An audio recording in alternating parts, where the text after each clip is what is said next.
speed is very crucial. It allows you to get unit kills, hero kills, whatever you want. Speed scrolls are good, just buy them. It's kind of like the poor man's teleport scroll.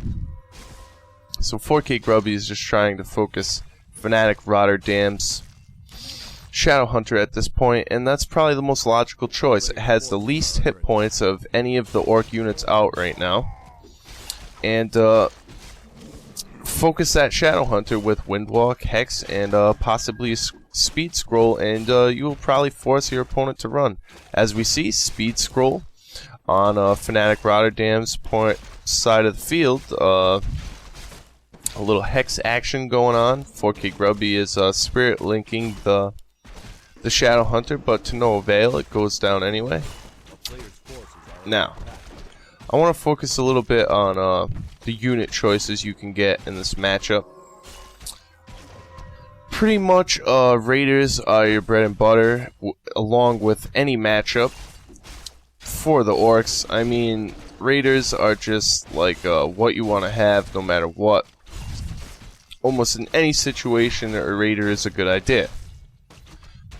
Now, I'm sure I could go into reasons why, but hopefully all you know that Ensnare is unit kills equals map control equals advantage. Yes.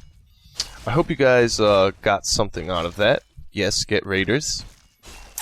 And in an Orc mirror, some people like to get Kodo Beasts first, and I'm definitely against that idea because it's really hard to devour units without Raiders. I mean, you could use a Speed Scroll, but if your opponent has like semi-decent micro, he's going to move his units out of the way anyway. So, in my opinion, always try to get a couple Raiders first with Ensnare before you move on to Kodo Beast. I mean, if you don't have Raiders first and you start making Kodos, you're giving your opponent map control because he's going to be able to ensnare your units, and it's just not going to be good for you. Take a look at that Blade Master at the center of the map. He's got 2 Circulus of Nobility and an Ankh of Reincarnation. That is one beastly Blade Master. I'm sorry, guys. Okay. Now let's take a look at 4K Grubby. We see that he has Spirit Walker. It's also a very awesome unit in the Orc Mirror match. Now, there's a couple reasons why, and that's because, as we see 4K Grubby doing right now, he takes a couple extra Lumber Peons and he Spirit Links them. Now, this is really awesome because the Peons provide a meat shield. If your opponent goes Blade Master and Shadowhunter, he's not going to have any AoE damage to really hurt the peons like, let's say, a Farseer and Tauren Chieftain would. And peons do normal damage, so if you're focusing like 5 of them on Raiders, the Raider is going to go down because Raiders take extra damage from normal attacks. Now, in battles like this, when you're up against like peons and grunts and stuff, what you want to try and do is, if there's no Kodos to worry about, just ensnare as many grunts as you can with the Raiders, because grunts are just like big meat shields, so ensnare them and move back. So your opponent is either going to be forced to retreat a bit or move forward without the grunts you ensnared. And once you do that, you're up like let's say like 3 to 4 units just because you ensnared his grunts and got them the hell out of there. You could also alternatively ensnare his Raiders and just take 2 of your grunts, I'd say, and focus them on the Raiders. That's what you want to do when you're microing in a Orc v Orc mirror. Is you want to take your grunts when the Raiders are up in the front lines, and just try to have them focus on like 1 Raider at a time, like 2 grunts, 1 Raider. That will ensure that the Raider goes down with relative ease, without many problems. And as we see, Roddy, or Fanatic Rotterdam, has started pumping out the Kodo Beast. He's pretty much had the advantage since 4K Grubby has had to burn his teleport scroll in the middle of the map, which kind of sucks, because he said it was due to the alt tab, and I heard the observers say it was teleport scroll. GG, no. 4K Grubby, being the ghost who he is, he could have come back from that. I've seen him come back with a game against Moon having to burn his teleport scroll early. I believe Fanatic Rotterdam definitely played very well in this game. He's constantly scouting out Grubby's base with his Blade Master. That's always something you should be focusing on doing regardless of what race you guys are playing. And regardless of what the hell you're doing, scout the map. Know what your opponent is doing. Know if he's expanding, and know where you can creep safely without having to worry about a creep jack. Now the Blade Master kicks ass at doing this because he has Wind Walk. The only thing that really frightens me when I have a Blade Master is if I'm facing undead and they have a shade next to the Blade Master, or in their base. So as soon as you run in there, they can coil Nova Impale you, and then you're pretty screwed. And you'll have to burn a teleport scroll. Them shades are vicious little beasts.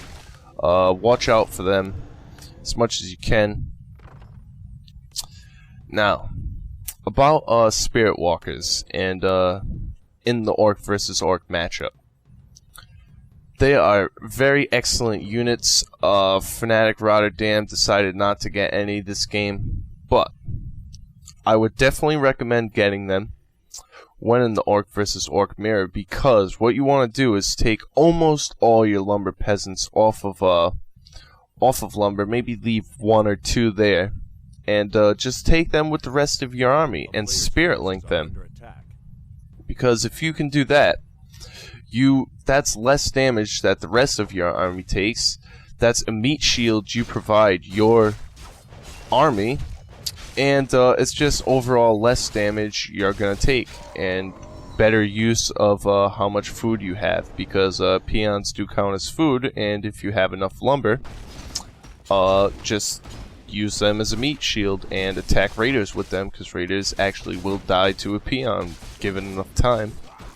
And unless they're bloodlusted, then the raiders will get owned. But anyway, this is pretty much the end. Look at the Goblin Merchant. 4K Grubby's Shadow Hunter goes down due to Potion of Invulnerability imbalance and Blade Master Windwalk imbalance.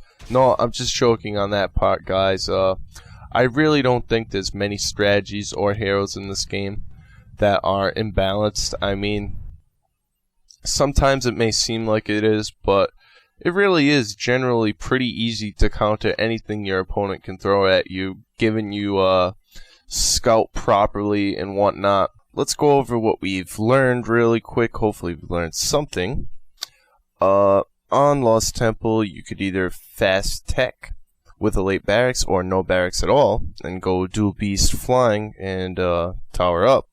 Or you could do the fast tech with the late barracks and just get to tier 2 faster and get your second hero and your bestiaries and your spirit lodges quicker than your opponent.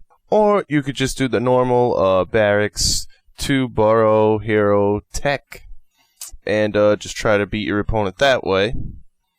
Most notable heroes on the map: Blade Master, Farseer, Creep, the camps that I told you to, which would be Forest Troll, Berserker, Priest, then the Trapper. That's the most efficient way to creep the camp with Blade Master without taking the least amount of damage. If you decide to go Spirit Walkers, bring your peons with you, Spirit Link them, grab a heal scroll if you'd like, just to add to the further ownage of the peon meat shield that own raiders, and just generally try to ensnare. Kodos are probably the first priority if you see them, because they devour units and they're not cool. And then either Grunt or Raiders, it's your choice. Just try to focus like, let's say 2 Grunts to 1 Raider, so it goes down fairly fast. Now, enough of the overview of the Orc versus Orc mirror match. this is going to be Diablogod signing out.